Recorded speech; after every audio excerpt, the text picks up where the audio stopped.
Et cette vision du monde, elle est vraiment transcendante, elle est formidable à Liège. Parce que même si c'est un général qui a tué 500 000 Romains, vous vous apercevez qu'il défendait un modèle. Et le modèle qu'il défendait, c'était le modèle justement carthaginois qui était le modèle de la négoce. Les Carthaginois détestaient la guerre. Les Carthaginois ne voulaient pas faire de conquête là. Ils voulaient négocier. C'est tout. C'était des négociateurs. Ils s'en foutaient des religions, ils s'en foutaient des couleurs, ils s'en foutaient de la politique, de tout. Pour eux, l'essentiel, c'était de travailler, d'accord, et de gagner de l'argent pour, comme l'a dit madame tout à l'heure, vivre mieux, le bonheur. C'est vrai, c'était ça. Et il le faisait d'une manière très intelligente. Qui fait, il le faisait. Il faisait surtout le pourtour de la Méditerranée, et même plus loin, hein, vers l'Afrique centrale, à travers le golfe de Guinée et jusqu'en Angleterre. Ils faisaient, en fait, ils avaient des flottes énormes, des flottes, des milliers de navires, et une flotte de militaires pour défendre les navires. Et ils allaient d'ailleurs tous ensemble, les navires, hein, 700, 800, 900 navires. Et ils allaient dans des endroits où ils protégeaient leurs navires, et ils faisaient un marché, tout simplement, d'accord? Ils faisaient des marchés. Petit à petit, ces marchés-là sont devenus des comptoirs. J'aimerais être des comptoirs, des petits villages sur la plage. Et il y a certains comptoirs qui sont devenus des villes extraordinaires, d'accord, comme Barcelone, comme Carthagène, comme même juste à côté d'Alger, Tipaza. Non, Amsterdam, non, c'était un peu loin. Ouais. Et donc, ils ont fondé petit à petit un réseau commercial, d'accord, un réseau commercial qui était formidable. Ce sont eux qui ont inventé énormément de moyens de paiement, alors, comme la traite, par exemple, le chèque, je ne suis pas sûr. Mais c'était des gens qui étaient d'énormes commerçants, d'accord? Et attention, c'était des commerçants, c'était des navigateurs, c'est-à-dire c'était des gens très courageux. Ils n'avaient pas peur de traverser l'Atlantique, hein, ils ont fait des essais.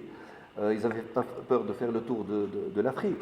Alors, quand je vous dis c'était des commerçants, attention, c'était aussi des gens qui étaient, mais vraiment, très aventuriers, quoi. Ils avaient le goût de l'aventure. Et donc l'aventure, pour eux, c'était découvrir de nouvelles routes commerciales. Hein. Et nous, c'est ce qui nous manque aujourd'hui, c'est cet esprit-là, justement. D'accord? C'est ce que le disait encore une fois, je vous cite là pour la troisième fois, je suis désolé, mais 61% qui veulent rentrer dans le service public, excusez-moi, mais c'est une honte, moi ça me fait peur. Ça me fait peur parce que c'est une, on ne va pas se mentir, c'est une planque, le service public. On rentre dans le service public pour ne pas travailler, c'est tout. C'est la vérité maintenant. Service public, comme vous le disiez encore décidément, hein, vous pesez. Hein. Ça me fait plaisir, dis-moi, très intéressant. Comme elle le disait dans les années 60, c'est sûr, quand la Tunisie était à construire, c'était une aventure. On a eu un service public extraordinaire. Il y avait l'école des cadres qui a été faite. Il y a des banques qui ont été fondées. D'ailleurs, j'ai l'honneur d'être le fils d'un grand fondateur de banque. D'accord, mon père a fondé 2 banques. Et vous ne pouvez pas savoir combien aujourd'hui j'ai mal au cœur quand je vois que ces banques-là sont en faillite, 50 ans après leur création. L'STB et la BNA. C'est une honte.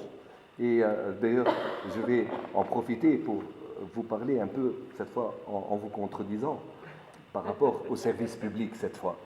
Regardez, en Tunisie, dans les années 60, il n'y avait pas de fortune, il y avait très peu d'industrie. Et qu'est-ce qui a justement construit la richesse de la Tunisie? Ce sont ces banques-là. C'est vraiment la STB et la BNA qui étaient des banques, d'ailleurs elle s'appelait à un certain moment la Banque de Tunisie, la Banque nationale de Tunisie, la BNA. C'était des banques de développement. Je demandais à des banques de développement. Ça veut dire que c'était des banques qui prêtaient à ceux qui avaient des idées, qui prêtaient aux jeunes qui avaient des idées, vraiment. Hein. Et c'était des banques qui prêtaient le plus souvent sans garantie, d'accord? Qu'est-ce que ça a permis? Ça a permis de créer un tissu industriel, d'accord? Ce qui s'est passé, c'est qu'après Bourguiba, et même un peu à la fin de Bourguiba, ces banques-là sont devenues des banques qui ne prêtent qu'aux riches et qui ne prêtent qu'aux amis des gens qui sont au pouvoir. Donc qu'est-ce qui s'est passé? Au lieu de financer la vigueur des idées des jeunes, ce sont des banques qui ont fini par financer les piscines et les villas des gens qui étaient proches du pouvoir. Qu'est-ce qui s'est passé? Les taux, les banques ont commencé à perdre de l'argent, les taux de crédit ont augmenté, et aujourd'hui, la plupart des banques tunisiennes gagnent de l'argent, pas du tout en finançant l'économie, mais avec voilà, des commissions. En finançant la consommation. Voilà, et la consommation. Ce qui est vraiment honteux, d'accord, vraiment honteux. Quand vous avez des banques de développement, des banques d'État, et là je suis pour le service public, là, quand vous avez des banques d'État qui permettent de réguler l'économie, c'est-à-dire d'empêcher les banques commerciales, les banques privées d'appliquer des taux énormes, qui cassent les taux pour que justement ça permette de financer l'économie, ça c'est un service public, d'accord? Malheureusement, régulation. Voilà, régulation. Malheureusement, ce n'est plus le cas. Carthage.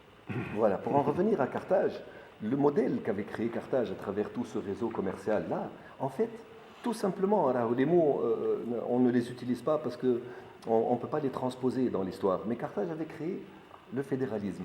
Elle avait créé vraiment une fédération, d'accord, qui était souvent une fédération de cités plus que de fédération d'États. Et la preuve de tout ça, c'est que les mêmes institutions qui existaient à Carthage et qui étaient beaucoup plus